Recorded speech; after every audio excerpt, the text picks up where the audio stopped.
Celebrity culture has invaded the church. Pastors who should be shepherds serving the flock have become kings, demanding us to serve them and commanding 6 and even 7-figure salaries.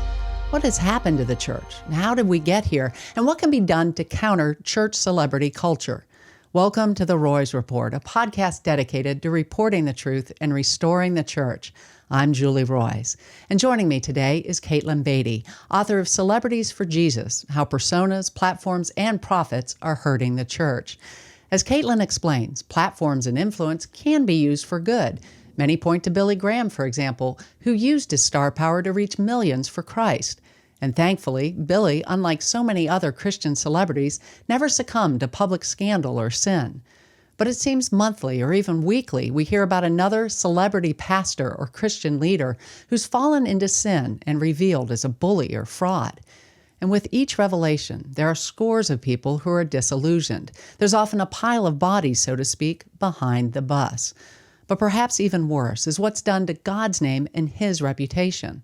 Instead of glorifying Him as we should be, the church and its representatives are dragging His name through the mud. What's happening is grievous, and it's anti-gospel. As author and theologian Scott McKnight said at our last Restore conference, the church has one celebrity, and His name is Jesus. Well, I'm so looking forward to exploring this topic with Katelyn, and I think you'll find she has an eye-opening perspective given her years in Christian media and publishing. But first, I'd like to thank the sponsors of this podcast, Accord Analytics and Marquardt Barrington. In your ministry or business, your reputation is your most valuable asset. But what do you do when you suspect misconduct? Hopefully, you do the opposite of many of the organizations I report on. Instead of covering up wrongdoing, you investigate it. And Accord Analytics can help. In just 72 hours, their team of experts can scour emails, call logs, and other records to produce usable evidence. They also can analyze your organization to identify specific threats and to suggest best practices. For a free consultation, go to accordanalytics.com. Also, if you're looking for a quality new or used car, I highly recommend my friends at Marquardt Barrington. Marquardt is a Buick GMC dealership where you can expect honesty, integrity, and transparency. That's because the owners there, Dan and Kurt Marquardt, are men of integrity. To check them out, just go to buyacar123.com.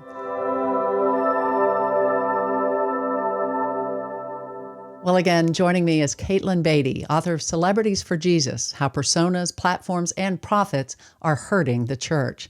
Katelyn is also the editorial director of Brazos Press, a division of Baker Publishing Group, and she's the former managing editor of Christianity Today magazine and has written for several Christian and mainstream outlets. So Katelyn, welcome, and thanks so much for joining me. Thanks so much for having me, Julie. And I discovered reading your book that we have something in common that I didn't realize before, and that is that we both love the song Jesus Freak. So I mean, who doesn't? It's one of the classics from my growing up years, for sure. It really is. But the question is, can you play it on guitar? No. Can you? I can play it on guitar. Oh my gosh. Well, you should do that on one of these podcast episodes. I really should. Your listeners would appreciate that. I think that would be a good way to lose all of my listeners on this podcast. But thank you so much for taking the time. I appreciate it. So enjoyed this book. And I should also mention is that we're offering your book, Celebrities for Jesus, as part of a 2-book gift pack to anyone who gives $50 or more to support the Roys Report in the month of December. The other book in that pack is Redeeming Power by Dr. Diane Langberg. This is a great companion to Celebrities for Jesus because it talks about how to use power in whatever form we have it for good. So if you're looking for a great Christmas gift or just want the book for yourself, go to julieroys, spelled ROYS.com/donate. That's julieroys.com/donate. Or you can text 22525 on your phones and the word report. Again, that's 22525 and the word report. And as always, thank you so much for supporting the Roys Report. We couldn't do anything without your faithful gifts. So Katelyn, let's start by just defining our terms. How would you define the word celebrity, and how is it different from merely being famous? Yeah. Well, for as much as we talk about celebrity dynamics, both in the church and in mainstream culture. It's a bit of a difficult phenomenon to pin down. I would say it is a uniquely modern phenomenon in that it relies on the tools of mass media to project a personal image or persona or brand that inspires adoration, affection. We talk about celebrity worship. So there's something, I think, even spiritually, there's a posture of putting someone on a higher plane or seeing them as higher than the rest of us mortals. I think for the purposes of identifying celebrity dynamics in the church, I've really come to the definition of social power without proximity. It is the ability to shape hearts and minds, often, thousands, millions of people if you're using the tools of mass media, but always from a distance. That the stage and the screen create a distance. And I think in that distance comes all sorts of temptations and problems. It's almost like the more people know of you or know your name or your face or your voice, the fewer people can know you in a real intimate kind of flesh and blood way. And I think that's a dangerous place to be for any church leader, because we all need people who know us good, bad, and ugly. We all need people who are not necessarily impressed by us, but are also not going anywhere. They're committed to us for the long haul. They know how to speak the truth in love. And so when someone has their star rise and they find themselves with a celebrity status, I think healthy leaders will say, this can create temptations, and I need to be all the more willing to seek out accountability from people who can name my blind spots. But oftentimes, of course, the stage and the screen and the spotlight are intoxicating. They feed our ego, our need to be important or desirable. And obviously we've seen in so many stories, the higher your star rises, how much harder the fall is on the other side. Well, and you mentioned probably the biggest name that I think most people think of when they think of the first Christian celebrity. I think the first name that comes to mind for my generation would be Billy Graham. And of course, there were some before him, Billy Sunday and D.L. Moody, for example. What are some things that you would say, some characteristics that all of these early sort of pioneer Christian celebrities, whether they wanted to be or not, what would you say are some characteristics that they all have in common? Well, all of those men, to one degree or another, and especially Graham, were very pragmatic in their embrace of the tools of media, starting with newspapers. Dwight Moody formed relationships with reporters in Chicago and beyond, like, come get a front row seat to this big crusade we're about to hold. There was a sense of spectacle and using the tools of media to draw more people in. Of course, Graham very powerfully used radio and television and even social media to reach. He even bragged about this, and I say this as a fan of Billy Graham's, but he bragged that he could reach millions more people than even Jesus because he had these tools, which is a very bold thing to say. Mm-hmm. But a kind of pragmatic embrace of media, going back to the role of spectacle and event and drawing crowds, and the bigger the better. I think all of those men, to some extent, used the tools of spectacle to draw crowds. Of course, with Graham, at least, there was an attempt to connect people to the local church, and he and his colleagues never wanted to undermine the work of the local church. But I think, after the fact, we can look back and say, yeah, but when people walked away from a Billy Graham crusade, was that the first step, or were they more likely to keep coming back to crusades or to listen to him on the radio or to watch him on TV?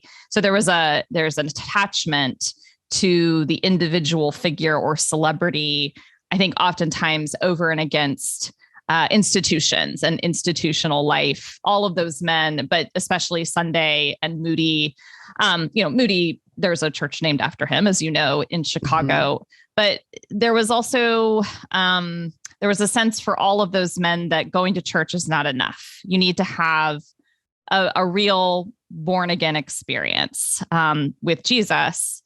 And I think it was probably easy for crusade attenders, for any of those men, to walk away and maybe have the local church, de-emphasized in their conception of discipleship. And I think that, it is true that Graham reached many more people just numerically than Jesus did. But we also have to ask, well, what are people being discipled into? And are they being discipled into a kind of need for a powerful emotional experience, or are they being led into that proximity, into that community where discipleship and spiritual formation over the long haul can happen? Well, it's interesting. I actually volunteered for a Billy Graham crusade. I don't remember how many years ago this was. It's probably 25, 30 years ago. But I remember they would send a team out and they would train the local church to be involved in the follow-up and the discipleship. There was that connection to the local church. And there was too, you mentioned something called the Modesto Manifesto, which I guess is where we get the Billy Graham rule from, where Billy Graham would never be alone with a woman in any space. He would always have somebody with him. But there's another part to it that I didn't know about that deals more with accountability, right? Yeah. And I should say financial accountability. The Billy Graham rule deals with accountability as well. Right. I really am struck by the holistic nature of the Modesto Manifesto. I mean, we tend to kind of fixate on the sex part and the Billy Graham rule and its application in modern life. But I think Graham, to his credit, understood. He and his colleagues early on, when they were getting written up in every major newspaper in the country, I think that he knew, this could be a problem. This could lead to real pride, evading accountability. So he sought financial accountability. He decided his salary would be set by a board. It would not be based on attendance at crusades or kind of a moment of giving in this very kind of emotional moment. We're not going to manipulate the crowds to give more. And the Billy Graham Evangelistic Association, whether or not they were successful in doing this, they never wanted to undermine the work of the local church. As you just mentioned, they wanted to form partnerships with local churches wherever they were going, so that those churches would be ready to bring in kind of new converts, new disciples into a local community. He never wanted to be the main event in town. He understood that gospel work had been happening for years and years prior to his arrival. So I would love contemporary church leaders to become familiar with the Modesto Manifesto, and how it works out in application is going to be unique to specific contexts. But I think Graham was prescient in a lot of what he understood. I mean, even just the notion of financial accountability. And as you know, how many churches and ministries essentially want to evade it or have found ways to evade it, and have used deceptive means to hide, how money is being spent or where money is coming from. And Graham wanted to be a transparent person and leader. He was a person of integrity, and I am so grateful for that. Well, and I like Billy Graham too. In fact, I don't think I missed a Billy Graham crusade. In our house, that was like an event, right? When Billy Graham was on TV, we would watch. And I still, to this day, like when you hear the, Just As I Am, I'll get choked up. I mean, to see people streaming forward, coming to know the Lord. What he did was really amazing. And I know people personally who have become believers. At the same time, as much as that Modesto Manifesto was a good step and a positive step, I think some of the things he failed to do, for example, his board, BGEA, is full of family members. Very, very big problem.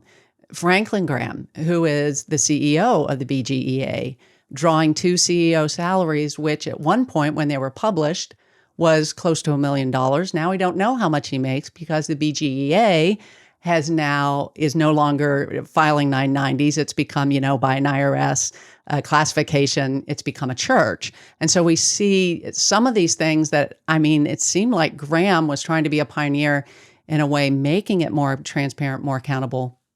Yet today we're seeing these kind of, I think it's really on shaky ground when you stop filing 990s.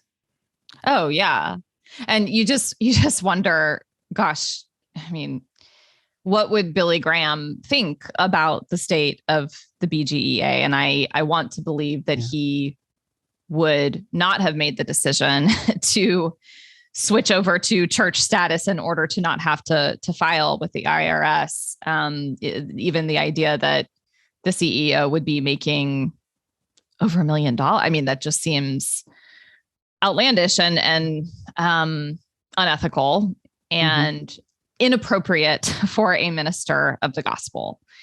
And so, gosh, if this has happened in just one or two generations of the BGEA, when you had a founder who was trying for transparency and accountability, what is going on in the American church that even in just a generation or two in this one particular organization, you have such a change of spirit and direction?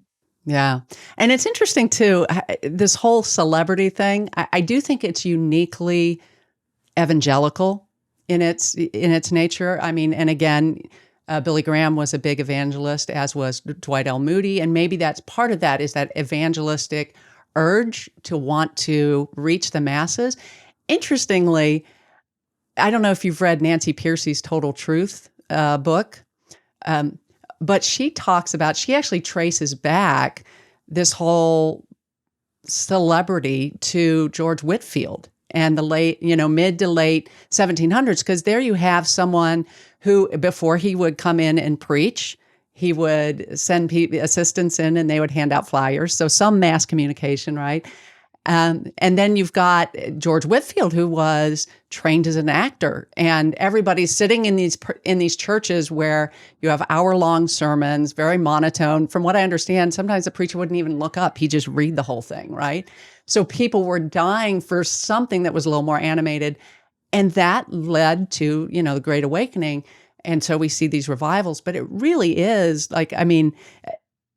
it is kind of in our DNA, isn't it, as evangelicals, that we want to reach the masses. And do you see Whitefield as, I heard you, so I'm guessing you kind of see that maybe there's a connection there as well. Yeah. And if the is annoying, just tell me. No, it's I'm trying to say yes, I agree. Yes, that's a good point, but I know it can be distracting. Yeah. What strikes me about Whitefield and, his rhetorical power, his charisma. I think personal charisma and centering churches, ministries, movements of the gospel around charismatic leaders and figures who can truly wow a crowd with their oratory skills. That feels very quintessentially evangelical, quintessentially American. I think celebrity, just more broadly, has been seen as, I think foolishly, ultimately, of course, but has been seen as a neutral tool that can be adopted to reach more people with the gospel.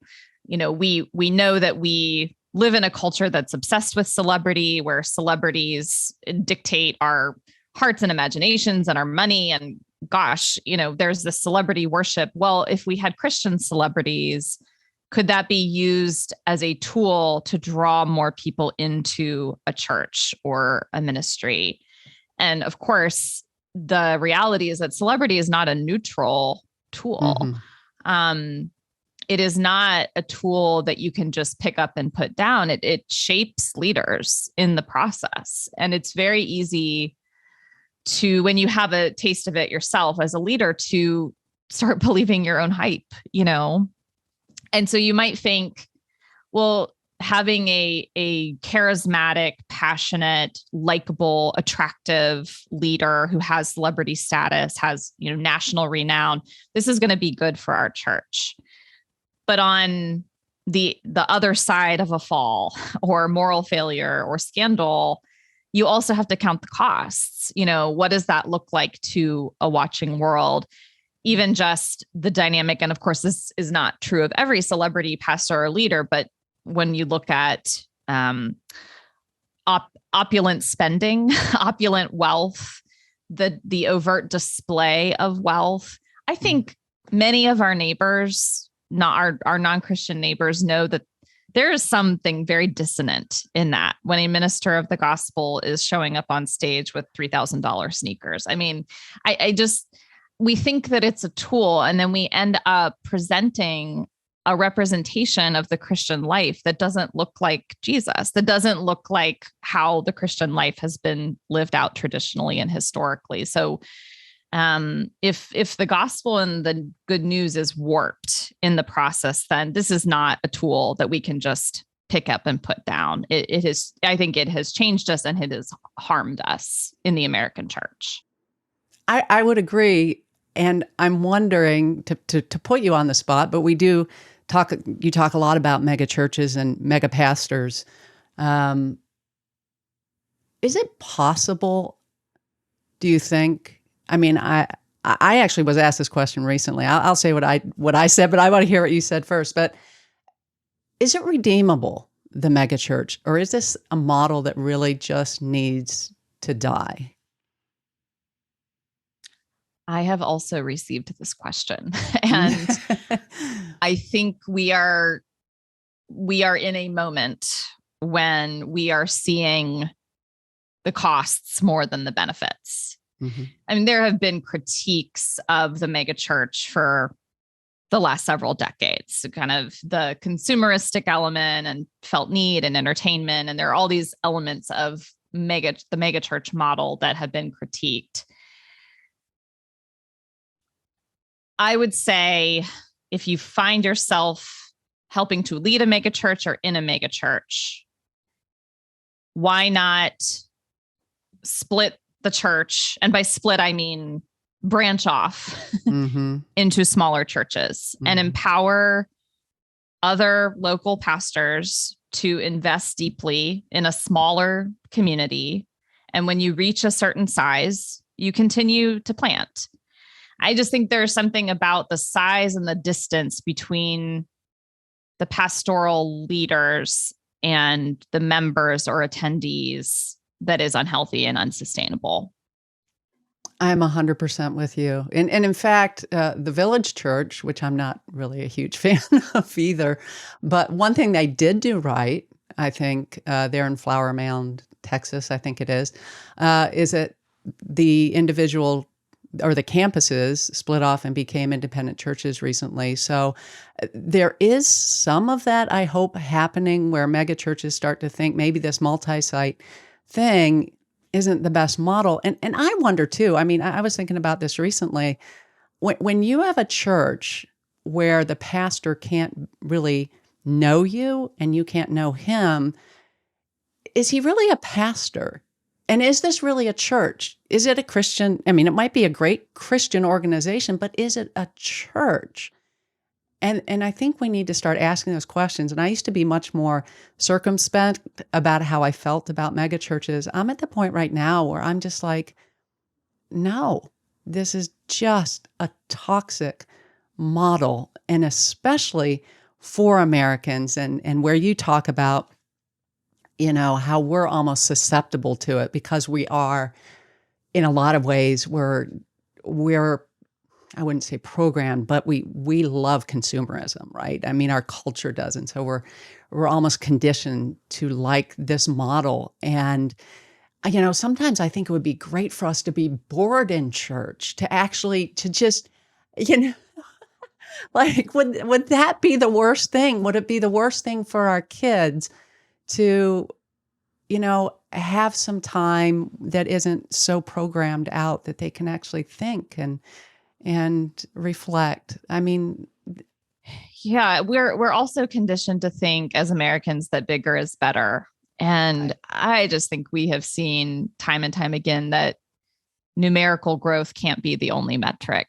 And it can negatively affect other really core metrics of the Christian life. that distance, thinking about the pastor, the primary role of a pastor is to be a shepherd of the flock. And you can't shepherd well if you don't know your flock. And of course, the megachurch model has imported an understanding of the pastor as a CEO type visionary who's going to lead our church into bigger, better, scalable.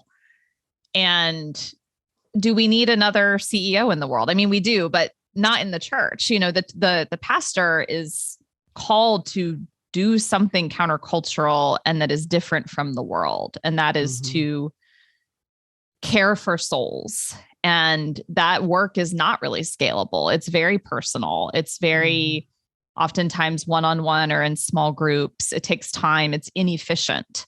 But we see this is how Jesus ministered to people, like the Son of God was willing to take the time to meet with people who were not were getting in his way or, derailing his plans, and he would stop. And how refreshing and just perpetually radical that is in over and against an American church where many pastors, it seems like they're just too busy. They're just too busy to get to know people in their church. And ultimately, I think that's to the detriment of a Christian community.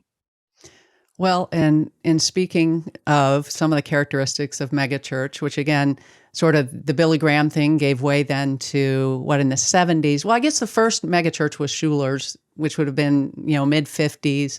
And then Willow Creek became sort of the model, which you spent quite a bit of time on, which is a church that I attended at one point. Actually, my husband and I were there from, I'm guessing about 89 to 93, something like that. And I remember at the time just going like, wow, because I grew up in this, local church that, the very typical, the organist and, as a high schooler, me going like, really, who would ever come here if they didn't have to kind of thing. And seeing much more the parachurch was what got the work done. And when I came to Willow Creek, I just went, wow, it's like the parachurch church. Like they're doing what Youth for Christ would do, or what, NAV would do, or what, InterVarsity would do. Like I always saw the parachurch as the only ones capable of actually reaching people who weren't going to go to the church anyway because they were born into it. And I saw that happening. Now to think back that what I didn't know was happening behind the scenes. You've mentioned some characteristics. One, the pastor doesn't know his people. And Bill had that bullpen. I remember that. I was there, I think, for those 4 or 5 years. I never met him, never had a significant conversation with him. The leadership was huge. In fact, somebody told me it was an idol at Willow. It was all about leadership, which is interesting because the Bible doesn't really talk about leadership a lot. It talks a lot about servanthood. It talks a lot about discipleship, but leadership, not so much. What are some other characteristics you see sort of embodied in Willow that, kind of typifies some of these toxic qualities of the megachurch? Well, in a lot of these stories, and this was very true at Willow Creek, you have a dynamic visionary founder, and the church very early on comes to understand itself and its story as enmeshed with their founder or the lead pastor. Yeah. To the point where over time it can become hard for the church community to even understand themselves apart from the founder. Like, who are we without Pastor Bill? I think that was probably true for a lot of people at Willow Creek. And I also think it went the other way, that Bill Hybels couldn't understand himself apart from Willow Creek. So you had this enmeshment where if there had been concerns, and there were concerns, obviously, they were kind of subsumed under this sense that, yeah, but he's our pastor and he's Pastor Bill, and who are we without Bill Hybels? And we rely on him to lead us into the future. When you look at board composition, multiple conflicts of interest where you have, not in the case of Willow Creek, to my knowledge, there weren't family members, but people who had been selected by the pastor to serve on the board, which is not the way to go about it because it's too close. You need proper distance so that people are free to speak truthfully about concerns, so that their own status or sense of importance in the church is not tied to the rise or fall of this particular leader. In the investigation that Willow Creek eventually signed off on and commissioned, it just said plainly that board members saw Bill as their celebrity. And so it was hard. He was very good with words, very sharp, and people were intimidated by him, or he had been the person to have brought them to Christ, to have, preached the gospel to them. Well, who am I to stand up to my spiritual father, my hero in the faith, my mentor? That power differential is very hard to come up against. I would say in the case of Bill Hybels, but also in really other very troubling stories, this happened with the Ravi Zacharias story, a use of technology that was secretive, that didn't want people to find out what was happening on emails or cell phones. There was a duplicitous use of technology, and not enough questions asked. People just assumed, well, they have their reasons for having multiple cell phones or having a private email server, so we're going to trust them. I do think that leadership, which I have heard described as a kind of an idol at Willow Creek,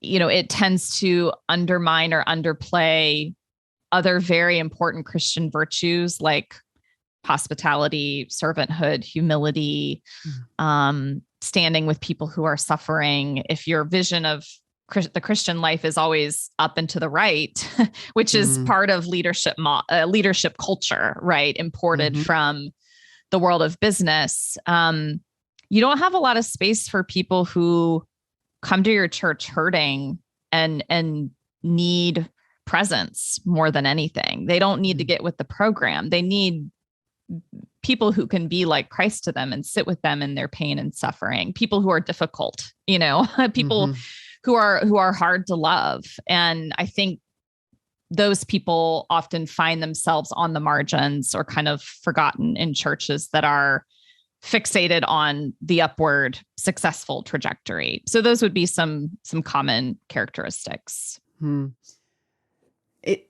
It's interesting to think of what people get out of it who come to the megachurch. And again, I know for us, I know probably half a dozen to 10, people who came to the Lord through us inviting and then them inviting. And then, so I saw that part work. But you're right, for hurting people. I mean, this was when I was in my early 20s. Just excited to kind of go capture, to really just see the gospel capture people's hearts. I mean, that was just a really cool part of it. But then there's other sides, like you're talking, the darker sides of it. And you talk about this concept of refracted light. And I have seen this not just at Willow, I've seen it in my Harvest reporting.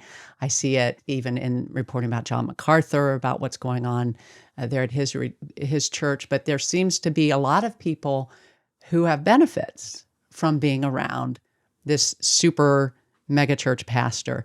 Talk a little bit about this concept and maybe about our dark sides that we like being close to these celebrities.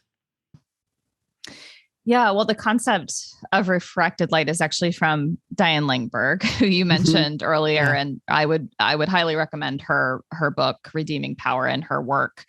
And it's essentially a term that describes the glow that we receive from our closest or attachment to powerful celebrity figures.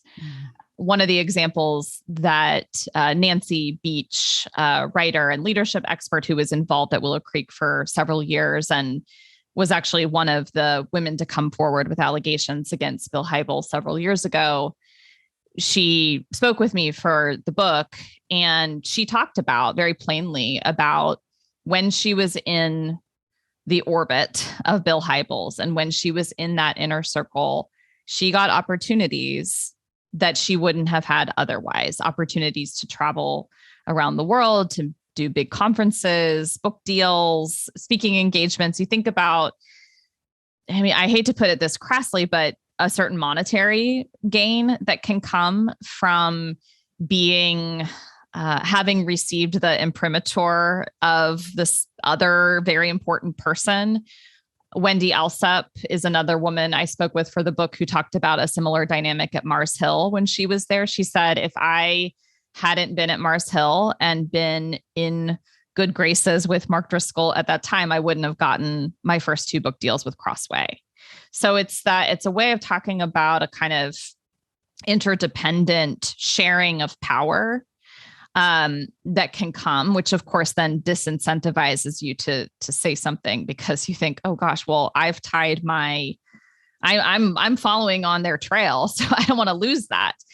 But I think, even for people who aren't necessarily in that inner circle, but who really look up to a celebrity leader or figure, there is this sense that we can get that we are special, that we are spiritually, we are doing big things for God. I think Willow Creek very much understood itself to be on the front lines of kingdom work and what God was doing in the world. Maybe even a spiritual superiority, like this church is kind of where it's at, where it's happening. And that we all want to sense that our work in the world is making a kingdom impact, that there's a sense of purpose and meaning that comes from our connection to a leader or a specific community. And I don't think that that's wrong per se. I think, we are meant to find joy and meaning in our life in the local church. But I would distinguish that from a kind of spiritual superiority, which could be something like spiritual pride, which could be we're right and they're wrong, or God is uniquely present to us in a way that God is not present to other types of Christians or other churches. And that, I think that is not a healthy place to be.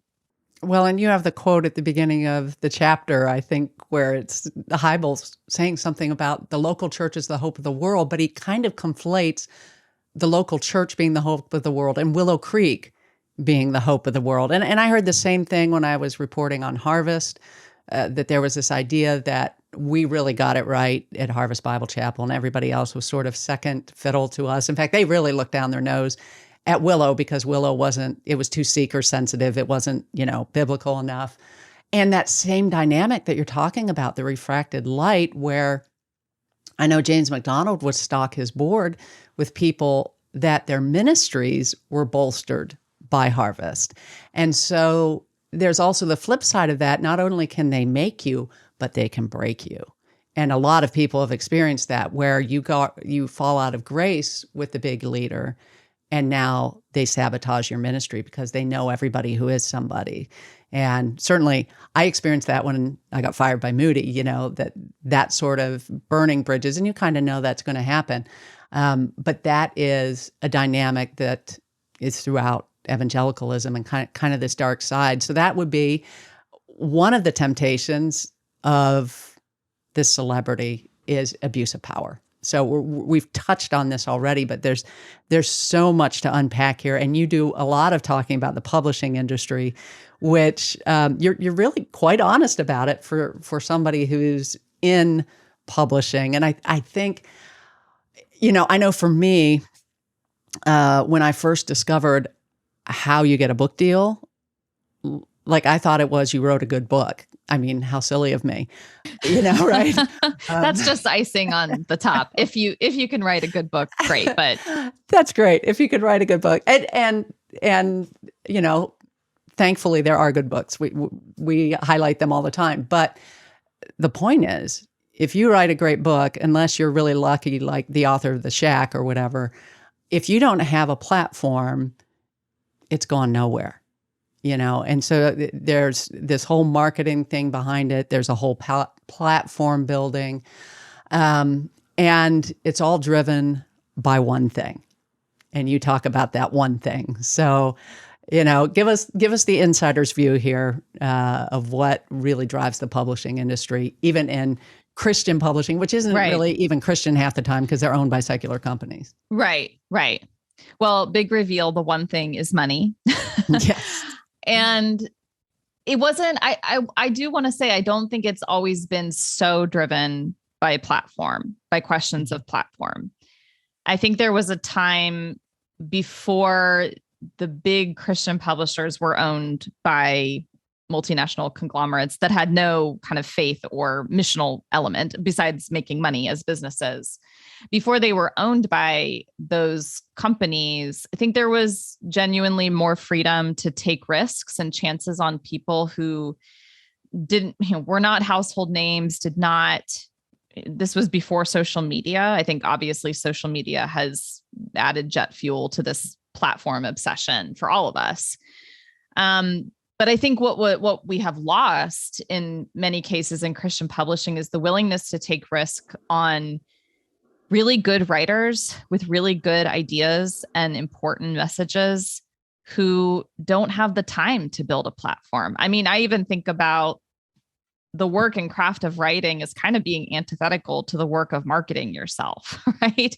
Yeah. It's interior, it's laborious, it requires a lot of solitude, and a lot of writers are introverted, and the work that is required to even get on the radar of so many Christian publishers these days almost supersedes the work of actually writing. It's like you can get a book deal if you're just really good at creating viral content. I mean, it is genuinely the case that today, if you have, 50,000 followers on TikTok and you have a lot of really funny or interesting videos, but have never, written a great paragraph, you can get a book deal. Yeah. The publisher will find ways to work around that deficit. They'll, you can hire a ghostwriter, or they'll just have a really good editor.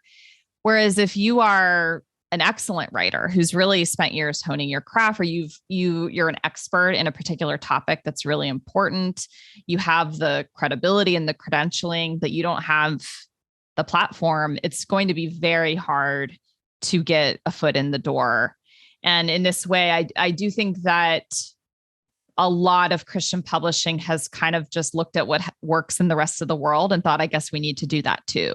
Instead of thinking maybe Christian book publishing ought to be different from how the world works, ought to bring other really important questions of discernment to the table when we're trying to figure out who to partner with and extend a platform to, because that's what you're doing when you publish someone's book.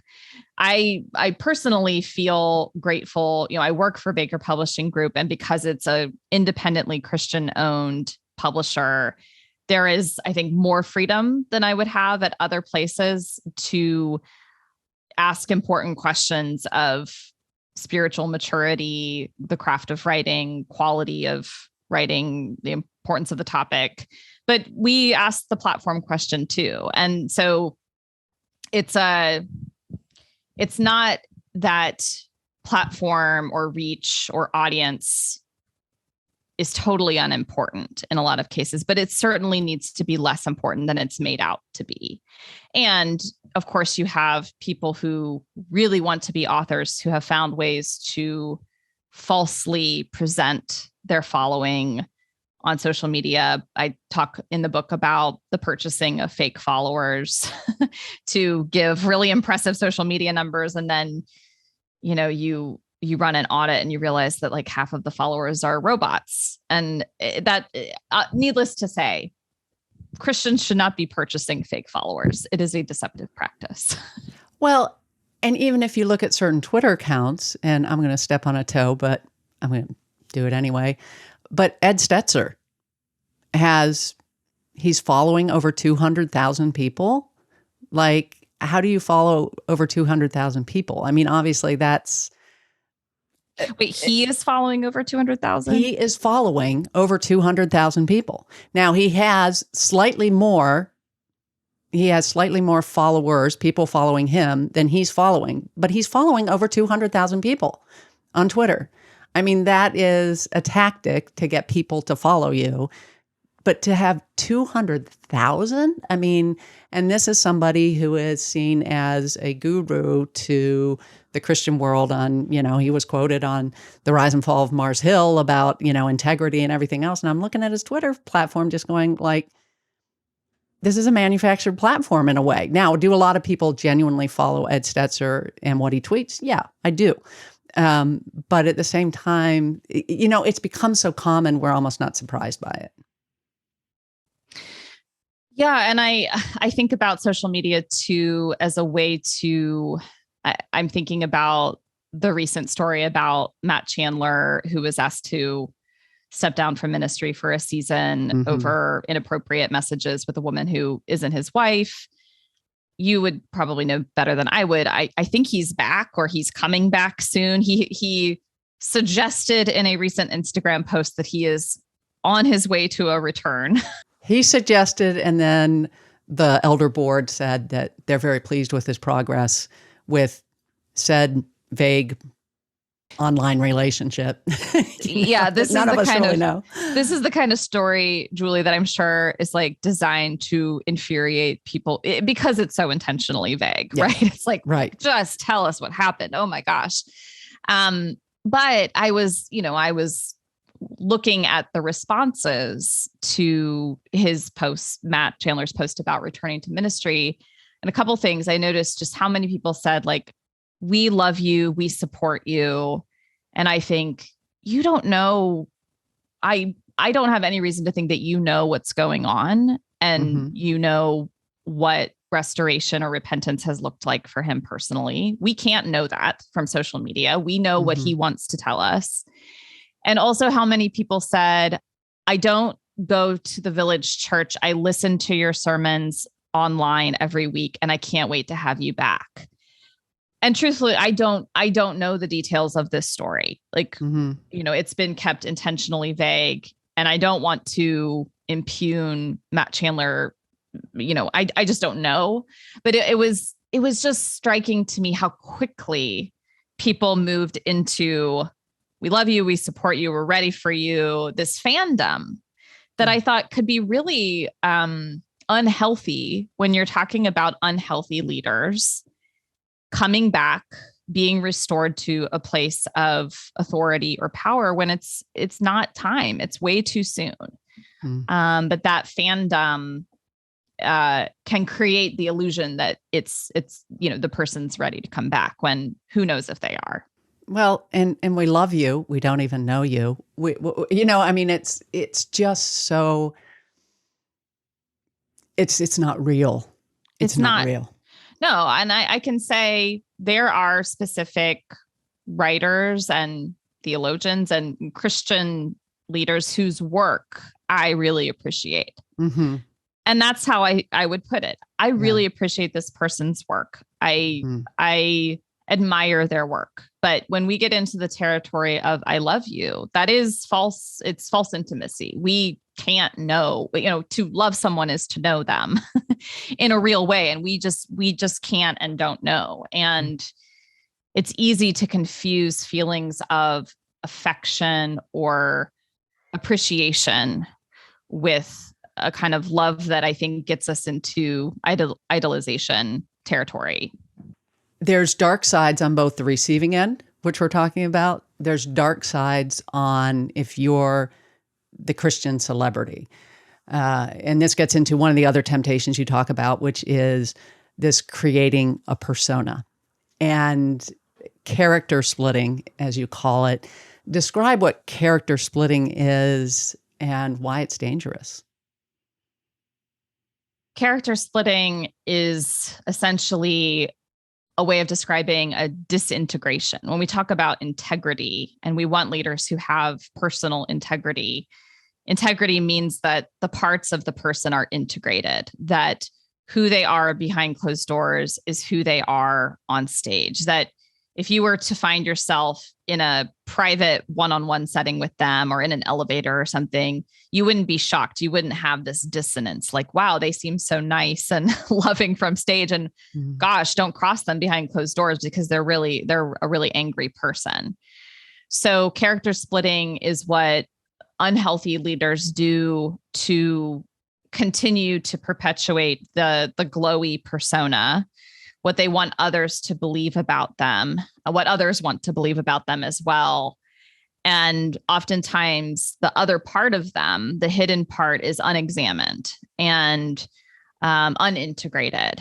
And when you have that disintegration and splitting, the hidden person can get away with things. There's a kind of, as long as I can keep up the glowy persona, then behind closed doors, I can get away with things. I can do things because, everybody has bought in to what I've presented to them.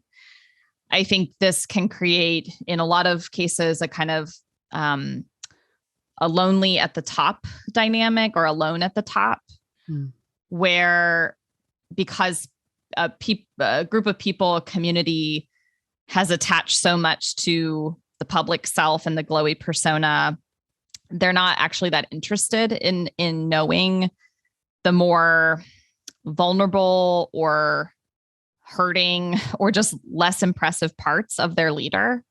And leaders find, well, who do I go to be authentic? Who can I really show up as my full self with?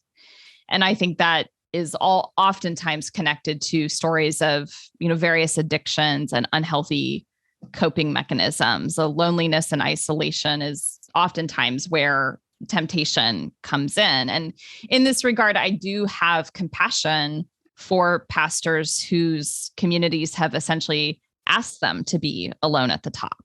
They've put so much pressure on the leader to perform a role for them, that they're actually not loving their leader. We're not loving our leaders well when we're leaving them in that place. Yeah, absolutely. And when you talk about character splitting and having parts of you disintegrated, we used to just call it compartmentalization, right? And when I think of that, I think of the Nazi concentration camp guard who would go and all day would be slaughtering human beings, and then somehow could put that in a compartment and go home and be a loving husband and father. And the ability of the human, psyche to do that it's scary. And when you begin splitting off your ability, and then to say and to justify the behavior, like, no, they're not angry, they're just intense, I think was what James MacDonald used to say. He's just intense. It's not that he's screaming at people and throwing, slashing pictures up with butter knives. He's just intense.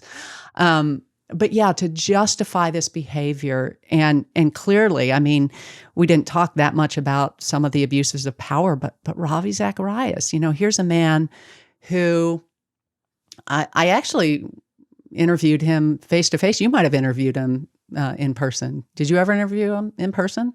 I don't know. I definitely didn't interview him. I'm trying to think if it's possible that he came through the CT offices, because sometimes we'd have evangelical leaders come by and want to have, but certainly my impression of him from, watching these debates with atheists or reading his books was, this is a man of God. And I have no reason to think not. Right.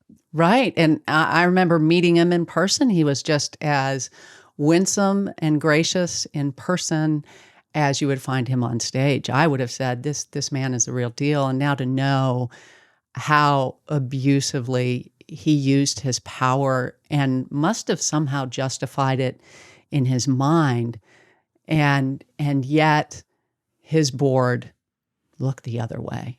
his board, and you even say at one point, I think you quote Ruth Malhotra, who was the former communications, VP or the spokesperson for RZIM, that she said, it wasn't not only wrong to those he abused, but it was wrong to Ravi, that no one called him to repentance. Now, whether he would have taken that or not, we don't know. But we're not loving our leaders when we let them get away with this. Yeah, I mean, that story just, it's been a few years now since the reporting came out, but it is haunting for many reasons. And one, just because of course, I believe Ravi Zacharias was predatory and had kind of a system or a pattern of abuse. Certainly wasn't a one-off type thing. I suppose this is true for predatory people. But how do you so winsomely and graciously get up in front of crowds of people and present the gospel and then abuse vulnerable women the world over, in the same day, I imagine, or in a short period of time? I think Ruth Malhotra, I have so much respect for her learning about the role that she played in trying to ask for the truth and trying to hold Ravi accountable when there were things that he was saying that didn't line up with what they were learning. And gosh, how she and a few other women were vilified for asking for the truth. And I think she's absolutely right. This wasn't just such a failure on the part of victims, but this was a failure toward Ravi. And as you said, who knows how he would have responded, but we have to take the responsibility of calling our leaders to repentance when we see these types of patterns. Even when I imagine it's very uncomfortable, and it's very painful to watch. And yet, how do you live with yourself if you don't? And then you learn something like what the RZIM board and other leaders did. And we're kind of living in that right now, aren't we? Trying to live with all of these scandals, all of these things coming to light, our own complicity, if we were complicit in some way, or if we look the other way. I think there's been a lot of looking the other way. And because you've been in this long enough, you've been in media. I saw it in spades when I was in, I don't consider myself, I guess I'm in Christian media, but I'm just not part of the interconnected, the evangelical celebrity complex, whatever you want to call it, much anymore. I do think one thing that you put your finger on, which we used to, my husband and I used to be in youth ministry, and there used to be this constant pressure when we were in youth ministry to show that the gospel can be cool to youth. And I remember just being like, the gospel isn't cool. It's never been cool. Jesus didn't get crucified because he was cool. We've been called to a counterculture, right? And we would try to almost appeal to that in students, because we'd be like, you guys want to rebel against the culture. Be the true counterculture. Use that drive, which I think every teenager has, and channel it in the right way. But speak right now to the church or the church leader. Or, I remember at one point talking to somebody who was at Willow, and this person was very clear on some of the things that were wrong. Now, didn't know the full extent of what was going on at all, but knew there were problems. But I remember this person saying to me, I'm just trying to steward what we have. And I think there's a lot of people in that situation where they're on staff at a big mega church or a big organization. It's not perfect. Maybe that's an euphemism. There are things that are wrong, but and they've got the cool lights. They've got the cool speaker. They've got the whole appeal, and they have all these people showing up for that. What can they do? When you're in, how do you steward that if you're in it? Yeah. It's a good question, and it's a hard question, because I feel that it's too simplistic to say, oh, you just leave. because if your church is pursuing cool or using these shallow kind of tools to get people in the door, then burn it to the ground. I think you have to, if you're inside that system, committing yourself to having as clear an eye as possible as to what is happening, to continually seek a sober assessment of the church's strengths and weaknesses and failures, to be really honest about that. And I have to think that a lot of leaders, if they're being honest with themselves, they get to a point where the glow rubs off and they see the problems and they see the repetition of entrenched issues. And at that point, just leaning into grappling with the truth of the mess and then trying as much as possible, as much as you have agency to do so, to get beyond the cool lights and the entertainment, and to help create a church culture that is more rooted and substantial and calling people to the word and to, I mean, sacrament's going to be a hard sell for a lot of mega churches. Not for me. I tell you, once you get used to it, somebody told me it's an acquired taste. And I find that to be true. But once you've acquired it, there's just so much richness in it. I grew up in a seeker-sensitive Methodist church that very much was being cool. And that worked for me as a teenager. As a teenager, that was appealing. And I came to Christ in that context. So there's a part of me that thinks, well, maybe I'm I'm a success story, because eventually, and this is the point, eventually I wanted something richer and deeper and more historically rooted, and, moving from milk to meat. And do we have mega church cultures that just keep on offering milk, but don't have the substantive meat? And how do you offer that in a context that is so oriented around meeting felt needs and entertainment and consumerism? Mm-hmm. And it goes back to your question about, is the mega church savable? And I think it's a real question for sure. So one of the things that we have in common in our background is that both of us attended the same church in Wheaton, Church of the Resurrection, which is an Anglican church, unusual church. I tell people it's a charismatic Anglican church, and they kind of look at me funny. Although if you go to Africa, you'll find lots of charismatic Anglican churches. But it was a unique place, or it is a unique place. It's still there. I mean, it's not like it's gone anywhere, but it's been embroiled in scandal because of alleged cover-up of a sexual abuser. This is something, because of my personal connection, because I attended there, I haven't reported on.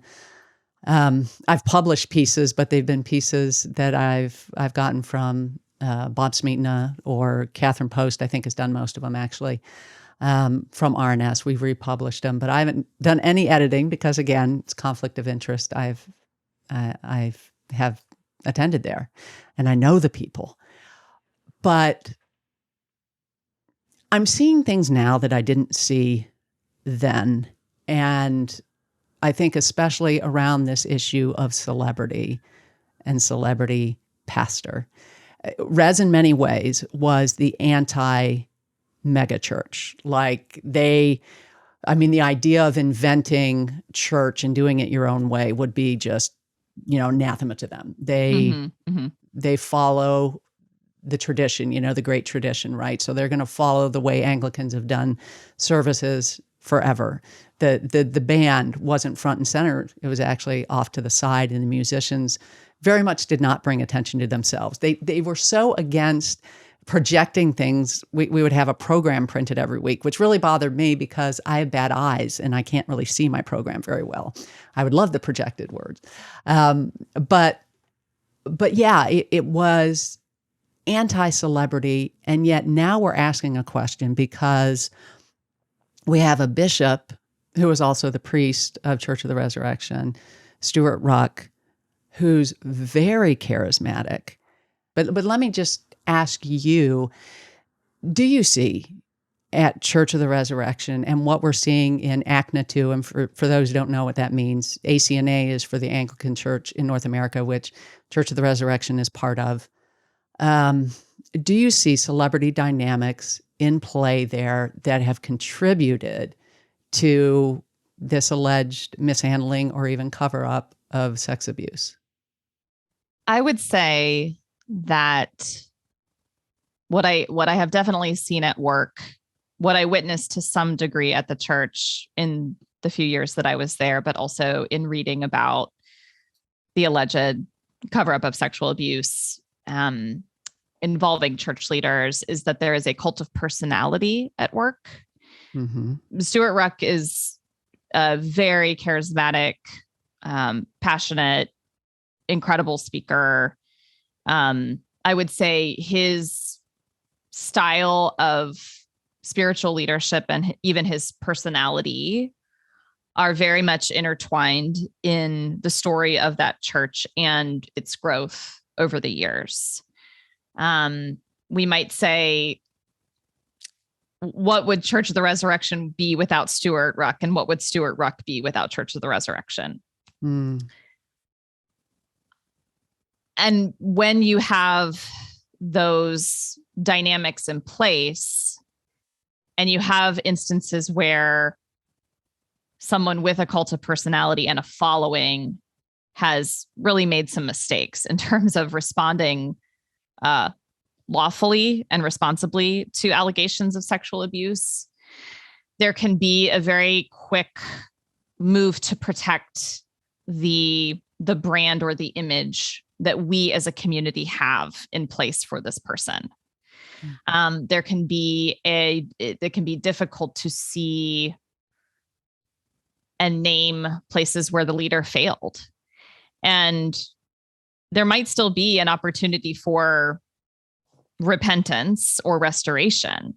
But if you can't even name as a community what went wrong and believe that your leaders might have actually really messed up, like really made some very significant missteps in the response to this, then you're dealing in the realm where you're not, as a community, willing to grapple with the truth, where you're trading the truth in for a story and an image and a narrative that is definitely easier to digest, but is not actually doing justice to victims or even to the leaders to give them an opportunity for repentance. I had no personal relationship with Stuart, meaning I was not part of the cult of personality at work at that church. Truthfully, I actually never interacted with him. I heard him preach many times, and I knew many people in the community who would say that they had these very powerful and personal experiences with him. I never had a conversation with him. And, I think the distance that celebrity can create, and if you believe that you really are a kind of celebrity figure in your own community, you're not available for people in the same way. Celebrities are very busy people. So I don't know. I don't, as these reports from RNS and other places have come out over the last year and a half now, I've thought a lot about my book, not because Stuart and other leaders are the preachers and sneakers types. They don't, as you've said, Julie, they don't kind of fit the standard American evangelical celebrity mold. But I do think a common thread would be that cult of personality, putting someone on a kind of spiritual pedestal so that then you are not able to or willing to ask difficult questions when there's serious problems or mistakes. Yeah, we overlook them. There's no doubt. And I think the distance that you're talking about, I mean, I would say my husband and I knew Stuart somewhat, and Catherine, his wife, but not well. And it would take literally at least 6 months to get on his calendar. And I remember at one point thinking, he's the bishop. I'm just not sure he's the priest. Because if you're not available and you're not really pastoring your people, and I think he used to be in the early days, but I think that stopped being there. But I think it shows that even at churches, and this is, I think, a cautionary word for those of you, you're like, well, there's no way we're celebrity because we're a church of 200 or we're a church of 100. Any size church can be a celebrity, have celebrity dynamics. Am I right? Mm-hmm. Yeah, absolutely. That deferential posture. And by that, I'm not saying don't respect your pastor. I think respect and honor are appropriate, for healthy shepherds in our midst. That is an appropriate posture. It's the kind of elevation where the pastor is seen as not even being capable of doing any wrong. And that's just not humanly true. And it can happen in all sorts of churches, regardless of size or tradition or theology. We're talking about something that is ultimately about power and the misuse of power. And that crops up in any context where there are fallen humans.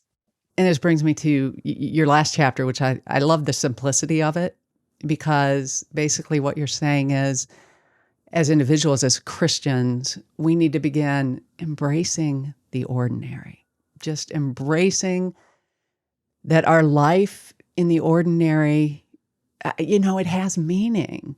And those relationships, those face-to-face friendships, those relationships, they have meaning too. I mean, that's really where, all the one another's happen in embodied relationships. And so, I love that. To me, the gospel is all about loving people, and you have to know them to love them. And so, I thought that was a great place to land. But, let me give it back to you as your opportunity to talk to people as they're detoxing from either being a celebrity or being caught up in celebrity. How do we become healthy ourselves? I think a lot of this comes down to examining our own motives.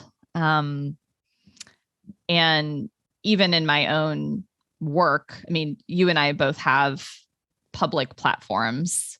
And gosh, wouldn't it be both awful and ironic if, in trying to let people know about my book, I tried to seek some kind of celebrity status to sell a book that critiques celebrity status.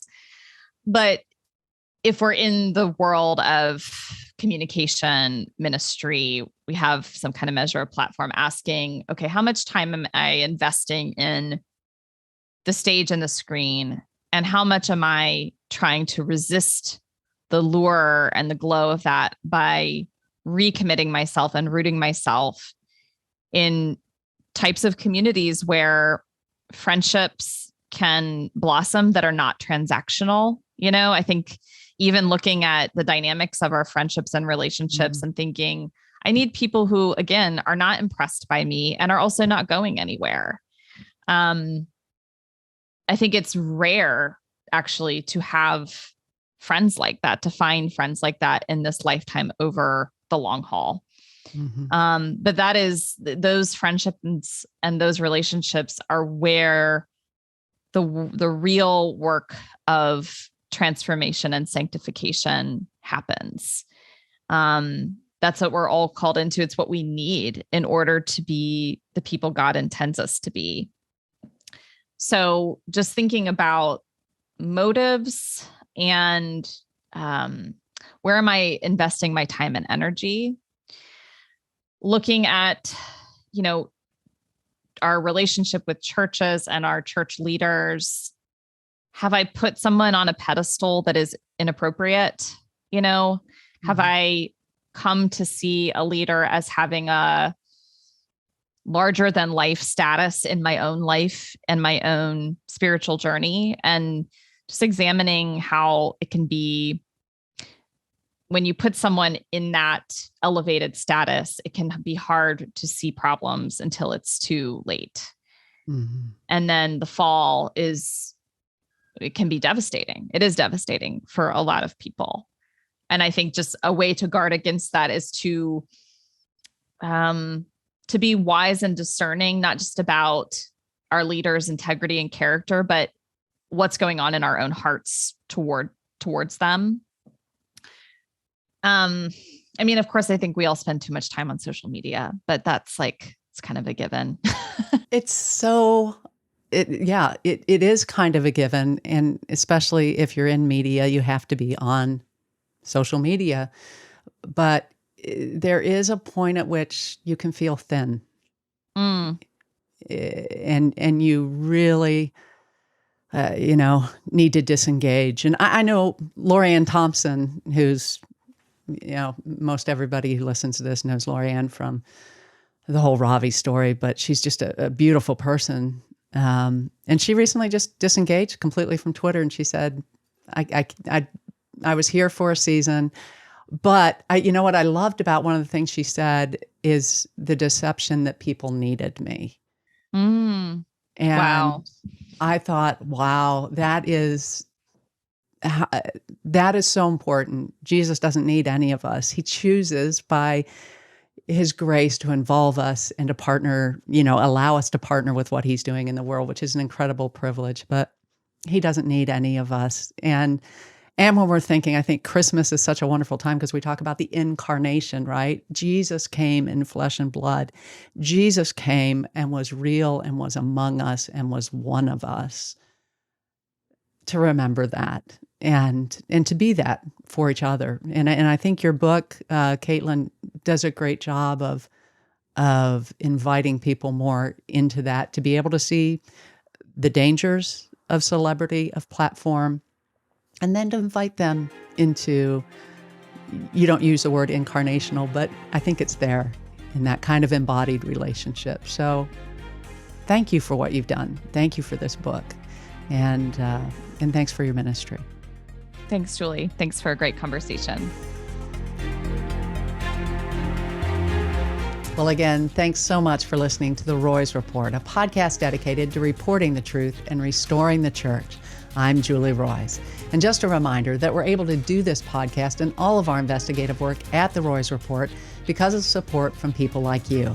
And as you probably know, December is a critical giving month for us. This is when we raise about 30% of our total annual budget. So your help in helping us get to this goal is absolutely crucial. Plus, in December, if you give $50 or more to The Roys Report, we'll send you a gift pack of 2 hardcover books, Katelyn's Celebrities for Jesus and Dr. Diane Langberg's Redeeming Power. To give, just text 22525 on your phones and the word report. That's 22525 and the word report. Or go to julieroys, spelled ROYS.com/donate. That's julieroys.com/donate. Also, just a quick reminder to subscribe to The Roys Report on Apple Podcasts, Google Podcasts, Spotify, or YouTube. That way, you'll never miss an episode. And while you're at it, I'd really appreciate it if you'd help us spread the word about the podcast by leaving a review. And then please share the podcast on social media so more people can hear about this great content. Again, thanks so much for joining me. I hope you were blessed and encouraged.